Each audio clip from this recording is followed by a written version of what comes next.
With all the heroes up to the BB unit update being released, I thought now would be as good of a time as any to release my thoughts on all of the hero abilities. In today's video we'll be adding some ultimate abilities to every character. Unfortunately we're only looking at the dark side villains because this video is gonna be really long. Quick side note, we'll also be changing a few hero abilities around and seeing what we can do to improve on them.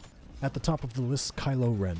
If we're gonna ignore the terrible hit detection that all lightsabers have, I honestly think all of his abilities are pretty solid. I will not be changing anything about them. For his ultimate, let's give him a Berserker Rage ability. This works a lot like Vader's Focused Rage or Rey's Insight ability. It gives Kylo and all villains in a 20-meter radius bonus 15 lightsaber damage and a reduced stamina cost of 50% for attacking, not defending. It lasts for 12 seconds and he builds this up by taking 2,000 points of damage, and yes, only damage he receives, not his forces. This kind of build-up would be unique to Kylo and would call back to in The Force Awakens when he drew on his rage in the Forced duel on Starkiller Base.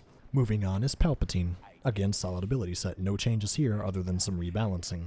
Anyway, his ability would build up based on how many kills he's had with his Chain Lightning. Building up to 20 would give him the Maelstrom ability. If you've played Warframe, this is similar to Nyx's fourth ability. In this case, the more times he's shot, the more lightning shoots out of him when he finishes building up. It shoots in a 360-degree radius and does 150 damage minimum, 250 damage maximum to infantry at full charge, and 90 damage minimum to 150 damage maximum to heroes. And yes, it includes lightsaber damage. It's kind of like a Sith version of Heroic Might. Next up is Bosque. Okay, so here's what I'm gonna do. I'm gonna split Predator Instincts into two abilities. And we're gonna put Predator Instincts as his ultimate. This will instead just be a longer charge time, about 60 seconds, but to replace it, we'll give him the passive heat vision. I figured this would be a really cool callback to the first Battlefront in 2015. The only real difference here is Predator Instincts has damage reduction already at 35% base.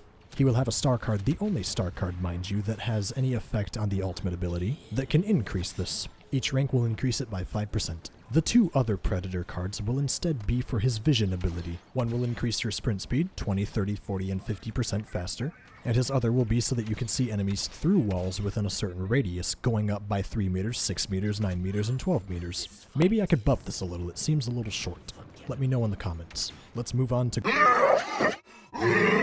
Grievous. His ultimate will be called Jedi Killer, where his 2 extra arms outstretch to deal bonus 50 damage. This lasts for 10 seconds, does shave damage through blocks. Shave damage basically goes through blocks, but it's not nearly as much as it usually is. Let's say the shave damage is about 10% of the would-be total damage. This builds up based on how much damage you do with your base lightsaber attacks. This can be activated after about 2,000 damage is done. He does not have damage reduction, but his stamina costs 50% less. You know, because of the 4 arms, twice the arms, double the stamina? Yeah, okay. It's a shame that the closest thing we get to this is Thrust Surge. It would also make him a little bit more menacing. Speaking of menacing, let's move on to Darth Vader. Despite the fact that he needs a nerf on his choke, and maybe a little bit to his lightsaber throw, his abilities are just fine. His ultimate would be similar to how Kylo's builds up, but with a small twist. We're actually going to take some inspiration from out of canon here. If you haven't seen the Vader series that Star Wars Theory is producing, Darth Vader outstretches his hand to freeze blaster bolts coming at him for about 5 seconds, and then releases them back to whoever shot at him. In the game, this will last for 5 seconds and be released back to whoever shot at him originally. However, this will not include cycler rifle shots, grenades, or the Vanguard shotgun bolts, but to counter this, Vader gets a 25% damage reduction with it. This power was so cool in the short film Star Wars Theory made, and I would love to see this referenced in Battlefront. Darth Maul is next on our list, and we'll give him a damage reduction of 35% while using Chokehold. 50% just feels like way too much, and 25% just doesn't seem like enough, so we'll meet in the middle. Other than that, solid moves, and we'll give him a passive ability similar to Luke's Intensify star card. Instead of extra damage, however, Maul gets a faster swing speed and an even faster sprint speed. Every kill will equate to 0.05 seconds faster in swing speed and 1% faster in sprint speed. These can go all the way up to 0.5 seconds faster and 10% faster. I don't want to give him the star card Luke has, so I figured I'd amp up Maul's speed a little bit as his ultimate. It just seems right. It seems like Maul. For Iden Versio, let's give her an Orbital Strike. It charges up with every kill she makes, and she can release it after 30 kills. 20 just didn't seem like enough kills and would call back to the Orbital Strikes in the Battle of Jakku campaign mission. I mean, yeah, the Catholic Spy already has it, but who plays in the sequel eras?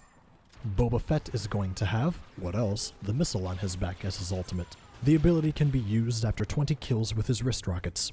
I mean, you could say that the jetpack is his fourth ability, which makes this his fifth ability. I mean, really, if we're gonna count Boba Fett's jetpack, we may as well count Vader's just natural intimidation and the secondary fire for Iden and Leia. Finally, the first hero I actually have a problem with, Captain Phasma.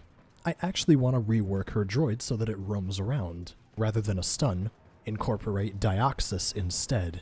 Again, another really cool callback to Battlefront 2015. Her ultimate should be similar to the infiltration card for specialists. She gets an overheat for the duration, much like Finn's big deal, making her the polar opposite of Finn. Disappears from the minimap, and if anyone is near her in a 15-meter radius, they disappear too. I figured, how can I make her scarier? And this felt pretty unique. Hell, if we can give Han a detonite charge and Leia a grenade belt, we can give Phasma a jammer. It's not like she was around this droid in The Last Jedi or The Force Awakens, right? I didn't think so. Count Dooku was probably the hardest person to get an ultimate for. I went with the route of another passive ability. Every 5 kills, he gets the perk of a critical strike, much like his star card Initiative.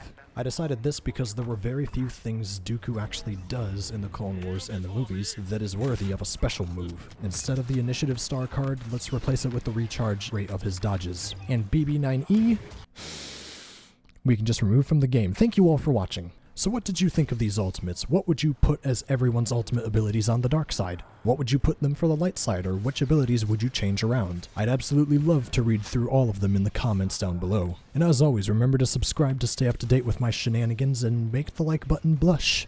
That's it for me today, ladies and gentlemen. Have a lovely day and drink water.